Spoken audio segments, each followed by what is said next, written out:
Evangelho, Sábado Santo e solene vigília pascal do Senhor. O Senhor esteja convosco, Ele está no meio de nós. Proclamação do Evangelho de Jesus Cristo, segundo São Lucas. Glória a vós, Senhor. No primeiro dia da semana, bem de madrugada, as mulheres foram ao túmulo de Jesus, levando os perfumes que haviam preparado. Elas encontraram a pedra do túmulo removida, mas ao entrar, não encontraram o corpo do Senhor Jesus e ficaram sem saber o que estava acontecendo. Nisso, 2 homens com roupas brilhantes pararam perto delas. Tomadas de medo, elas olhavam para o chão, mas os 2 homens disseram: Por que estáis procurando entre os mortos aquele que está vivo? Ele não está aqui, ressuscitou. Lembrai-vos do que ele vos falou quando ainda estava na Galileia. O Filho do Homem deve ser entregue nas mãos dos pecadores, ser crucificado e ressuscitar ao 3º dia. Então as mulheres se lembraram das palavras de Jesus. Voltaram do túmulo e anunciaram tudo isso aos 11 e a todos os outros. Eram Maria Madalena, Joana e Maria, mãe de Tiago. Também as outras mulheres que estavam com elas contaram essas coisas aos apóstolos. Mas eles achavam que tudo isso era um desvario e não acreditaram. Pedro, no entanto, levantou-se e correu ao túmulo. Olhou para dentro e viu apenas os lençóis. Então voltou para casa, admirado com o que havia acontecido. Palavra da salvação. Glória a vós, Senhor. Sábado Santo e solene vigília pascal do Senhor, em nome do Pai, do Filho e do Espírito Santo. Amém. Queridos irmãos e irmãs, a nossa meditação de hoje, eu gostaria de dividi-la em 2 partes, porque o dia de sábado, esse sábado, o Sábado Santo, tem uma característica toda especial. Durante a primeira parte do dia, ou seja, até o início do pôr do sol, nós estamos dentro do grande sábado, o dia em que o Senhor dormiu. O grande rei está morto. Assim começa a manhã do sábado. Desceu à mansão dos mortos para despertar aqueles que estavam presos na sombra da morte, anunciar-lhes a salvação e levá-los consigo para o céu. E isso nós vamos já ouvir juntos na antiga homilia do grande Sábado Santo, que a Liturgia das Horas, todos os anos, nos oferece. É um texto belíssimo. E no cair da tarde, depois do pôr do sol, começa já a alegria da ressurreição do Senhor. Com o cair do sol, como sabemos na tradição litúrgica, já começam as vésperas do domingo da grande ressurreição do Senhor.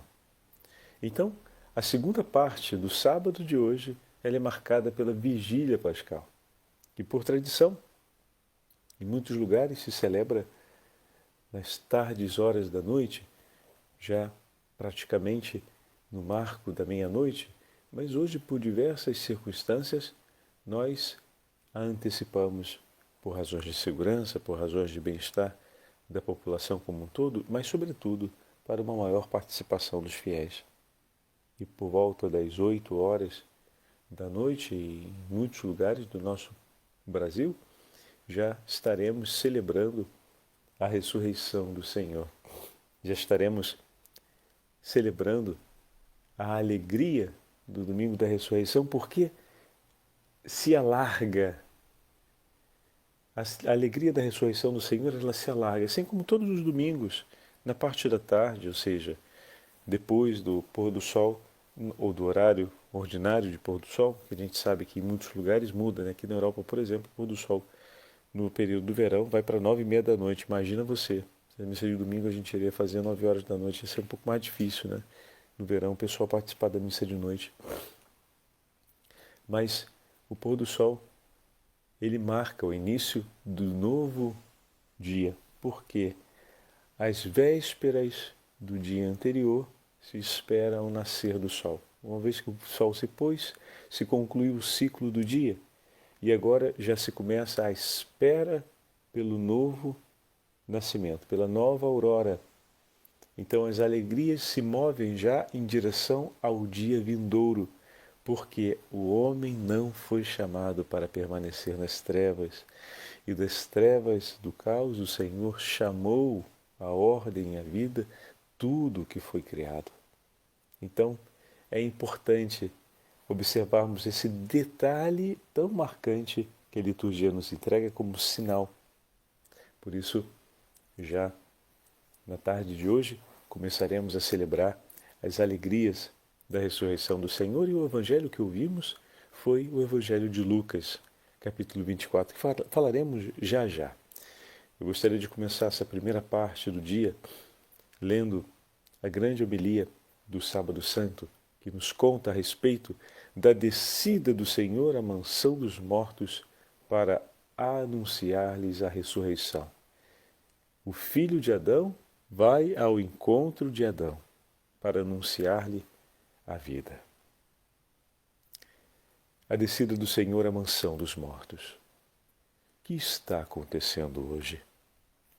Um grande silêncio reina sobre a terra. Um grande silêncio e uma grande solidão. Um grande silêncio porque o rei está dormindo. A terra estremeceu e ficou silenciosa, porque o Deus feito homem adormeceu e acordou os que dormiam há séculos. Deus morreu na carne e despertou a mansão dos mortos.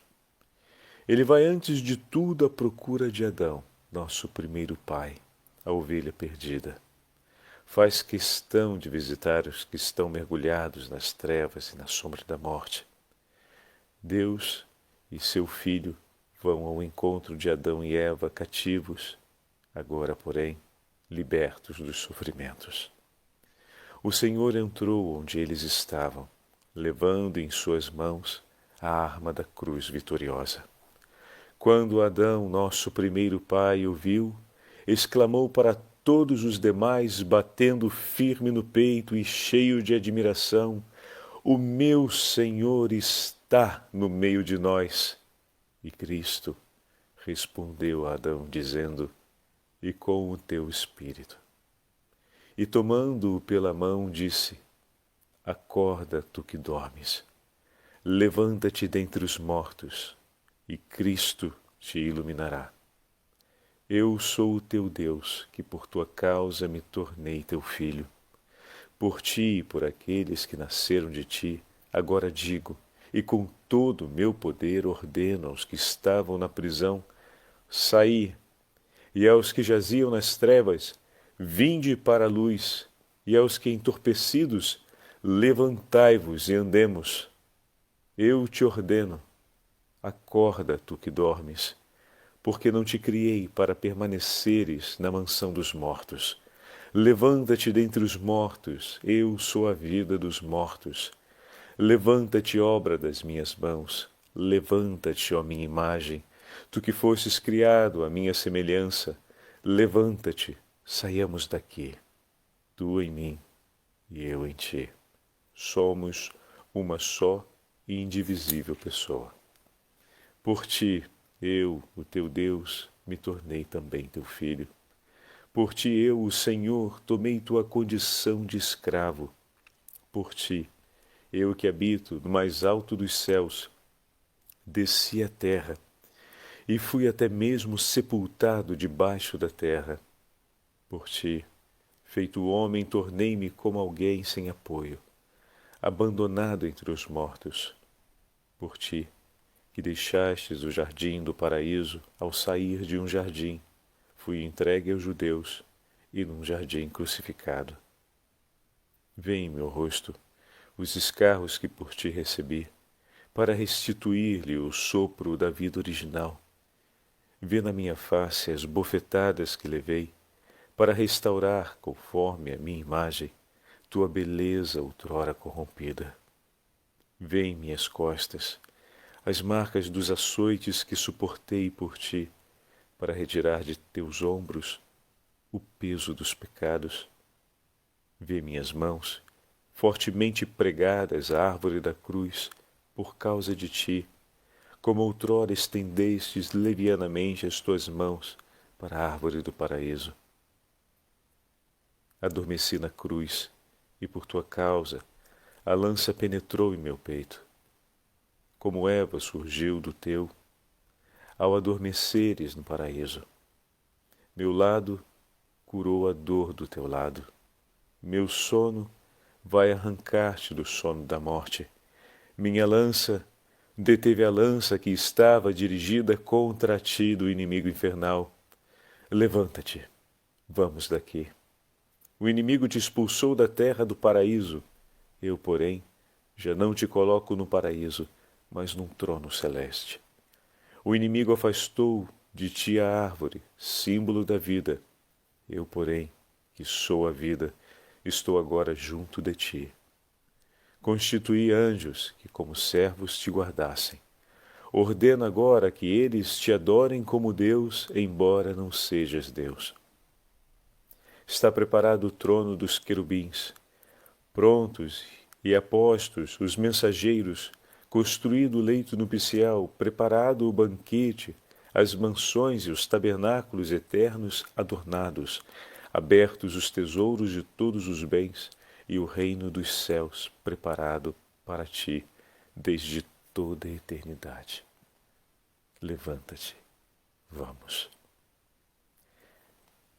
Meus irmãos e minhas irmãs, com a leitura dessa homilia do Sábado Santo, conseguimos compreender de uma maneira tão intensa tudo aquilo que celebramos durante essa semana e durante a caminhada desse ano litúrgico até hoje. E à luz dessa verdade, iremos caminhar até o próximo ciclo da Páscoa. Perceberam todas as imagens que foram usadas pelo autor desse texto ao nos apresentar a morte e ressurreição do Senhor? O Senhor, ao morrer, desce à mansão dos mortos para despertar todos aqueles que estão ali e vai ao encontro de Adão e Eva para anunciar-lhes a salvação, a libertação. E nisso ele usa todas as imagens que foram presentes no livro da criação, do Gênesis, para falar a respeito de Adão e Eva e para falar a respeito da condenação que eles receberam por aquilo que escolheram fazer. E depois o autor passa a todas as imagens que estão presentes na paixão de nosso Senhor. E um diálogo com Adão faz com que o Senhor diga para ele tudo aquilo que enfrentou, tudo aquilo que suportou para poder conceder-lhe a graça do perdão. Mas sempre com esse refrão: levanta-te e vamos daqui. E vamos embora. Levanta-te e segue-me. Levanta-te e segue-me. O homem redimido por Cristo é o homem que foi por ele levantado. Foi colocado outra vez de pé. Para segui-lo, essa frase, ela é o lema da nossa vida. Quem é o cristão? É o homem que foi redimido por Cristo, que foi colocado outra vez de pé, pois estava morto pelo pecado, mas foi colocado de pé para segui-lo, para viver agora nos caminhos do Senhor, seguindo o que o Senhor lhe diz, sendo seu discípulo. A vida do cristão só tem sentido e significado se for vivida no perfeito discipulado de nosso Senhor. Que sentido teria ressuscitarmos com Cristo pelo batismo para vivermos outra vez a vida do pecado e terminarmos novamente mortos pelo pecado? Por isso, os padres da Igreja, já no primeiro século, bradavam intensamente essa verdade. Nós que recebemos o perdão do Senhor, vivamos à luz da vida que dele recebemos. E dessa forma, nos afastemos de tudo aquilo que possa causar o pecado na nossa vida.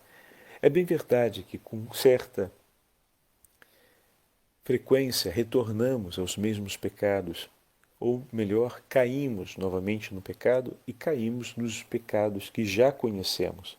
Ou seja, continuamos ainda enfrentando as fragilidades que foram adquiridas por conta do tempo em que vivemos no pecado.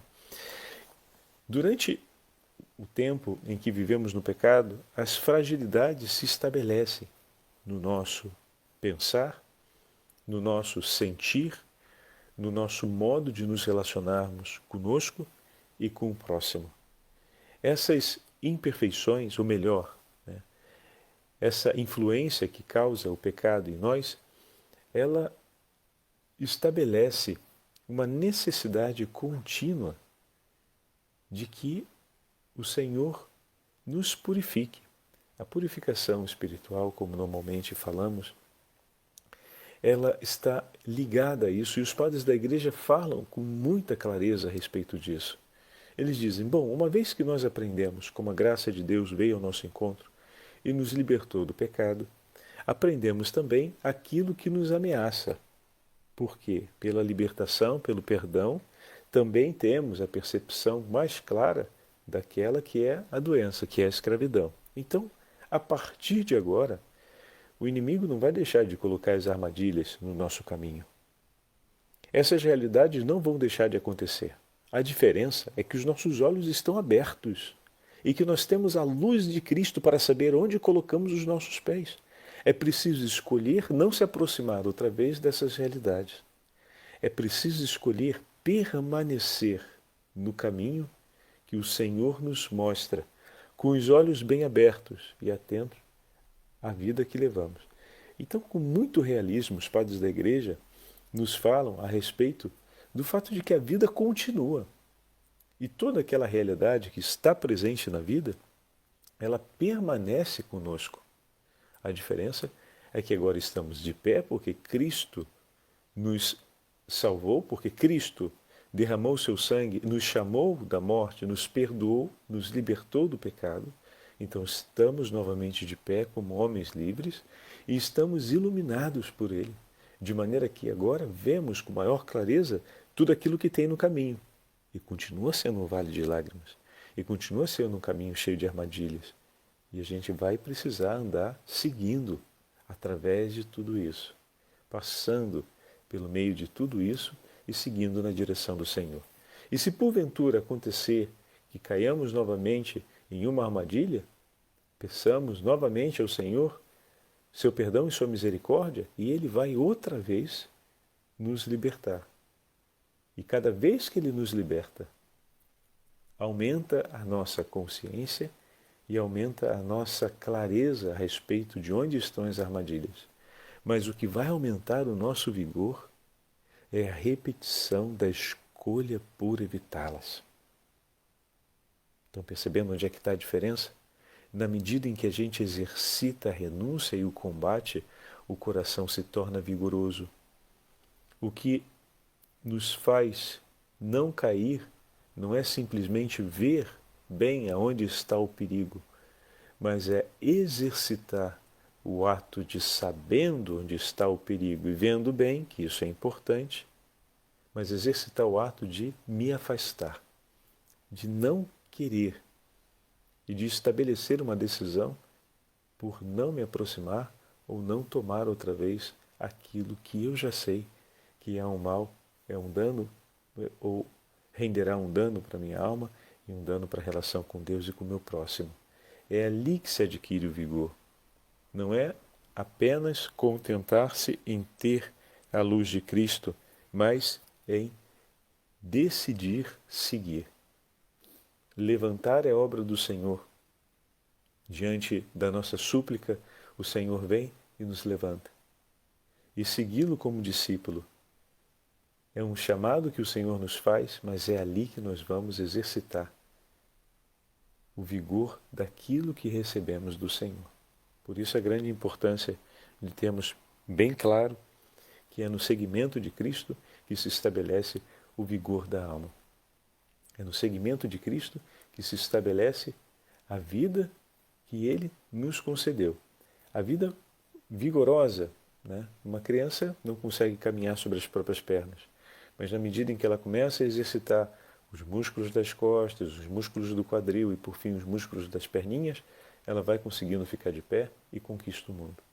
Então, da mesma forma, pegando a imagem, por analogia, nós, quando somos ressuscitados pelo Senhor, por meio do seu perdão, estamos prontos para continuar vivendo. Agora vamos exercitar esse caminho da vida, colocando em prática tudo aquilo que o Senhor nos ensinou, recordando tudo aquilo que Ele fez por nós, e iluminados pelo Espírito Santo e percebendo as armadilhas do inimigo pelo caminho, escolhendo evitá-las e renunciando tudo aquilo que me leva a uma condição de mal, que antes eu não via com clareza e agora consigo ver. Que isso reforce a minha escolha por aquilo que é de Deus, de maneira que no final do caminho o nosso coração seja todo em uma só escolha, que Deus seja tudo em nós, como nos ensina o apóstolo São Paulo. Hoje, na Santa Vigília Pascal, ouvimos diversas leituras. São todas as leituras do Antigo Testamento que falam da Páscoa, até chegarmos à carta aos escritos do apóstolo São Paulo e, por fim, o anúncio do Evangelho, com a ressurreição do Senhor sendo comunicada às mulheres. Meus irmãos e minhas irmãs, a beleza da celebração de hoje, mais uma vez, se agora na liturgia das horas, ouvindo a grande homilia do Sábado Santo, nós já percorremos essa estrada a respeito da ressurreição do Senhor, vamos, na vigília, essa noite, percorrer todas as leituras da Sagrada Escritura que vão anunciando para nós a ressurreição de nosso Senhor, que vão mostrando a Páscoa desde a primeira Páscoa até a Páscoa definitiva, até a passagem definitiva com o triunfo de Cristo. E hoje no Evangelho, as mulheres chegam diante do túmulo de Jesus. Lucas narra o episódio delas que trazem os perfumes para poder tratar o corpo de nosso Senhor, e ao chegarem ali encontram a pedra retirada, removida. E ao entrarem não encontram o corpo do Senhor, mas encontram os anjos que com roupas brilhantes, assim diz o texto, vêm anunciar para elas que Cristo ressuscitou. Então, aqui tem 3 elementos que são importantes. O primeiro elemento, a pedra rotulada, o que significa dizer que o sepulcro foi aberto. Ou seja, o que antes estava encerrado no interior, agora não mais está lá dentro.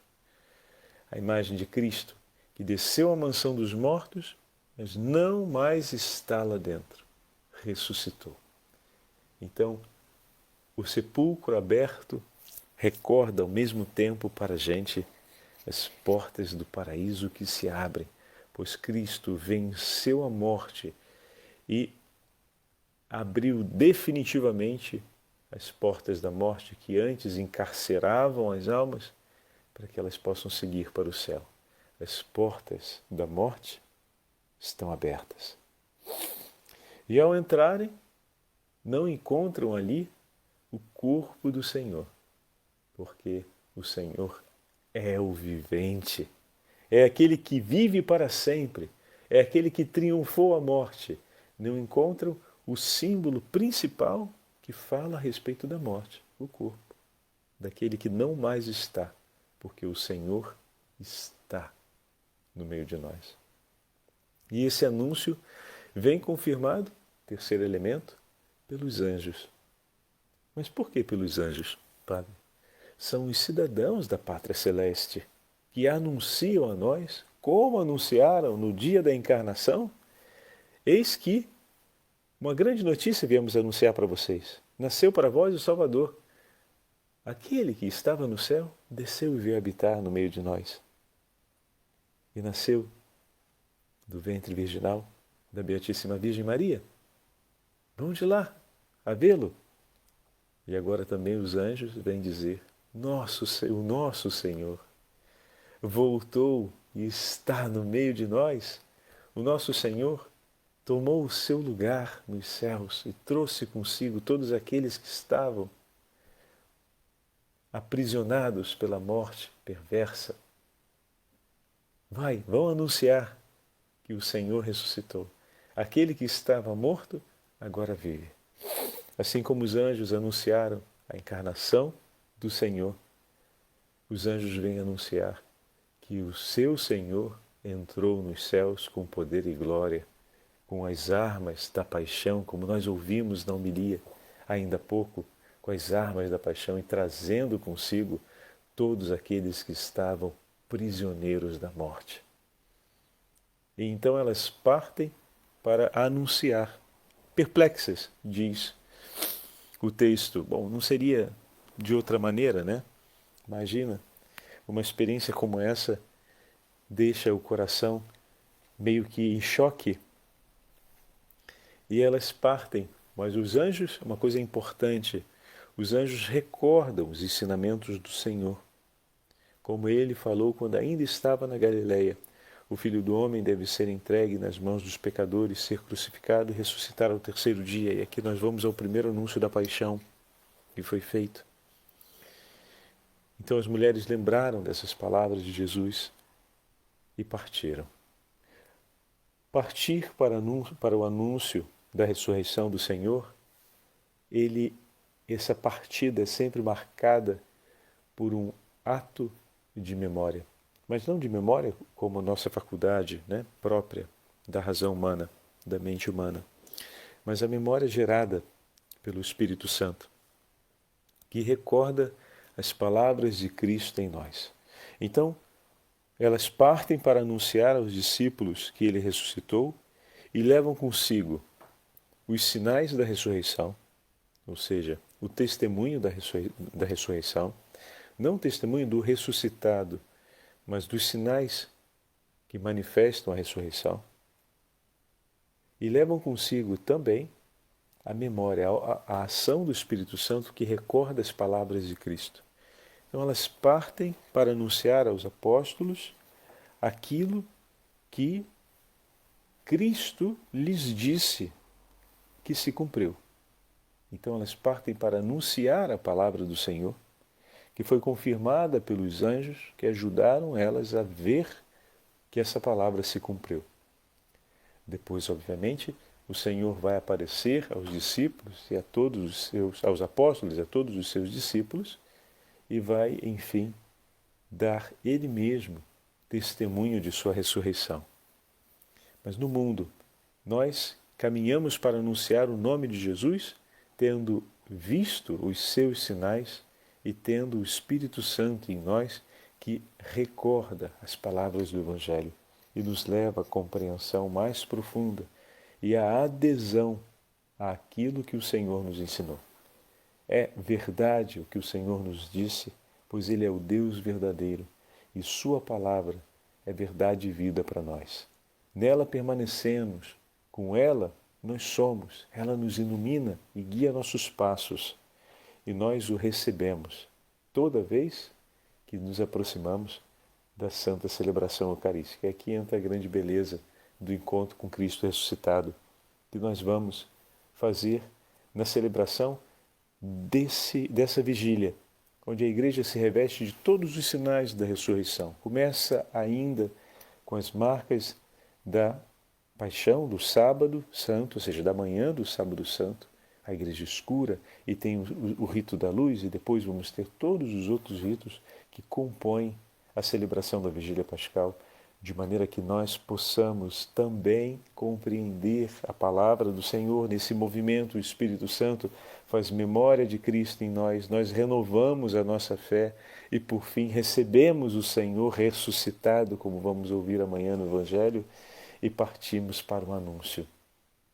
Que o Senhor nos abençoe, que a celebração dessa noite nos garanta a alegria de bradarmos que Cristo ressuscitou por nós e com Ele nós vivemos e somos. E nessa vida não viveremos senão para cumprir a vontade do Senhor e glorificar o seu santo nome. O Senhor esteja convosco, Ele está no meio de nós. Pela intercessão da Beatíssima Virgem Maria e dos santos apóstolos do Senhor, abençoe-vos o Deus Todo-Poderoso, Pai, Filho e Espírito Santo. Amém.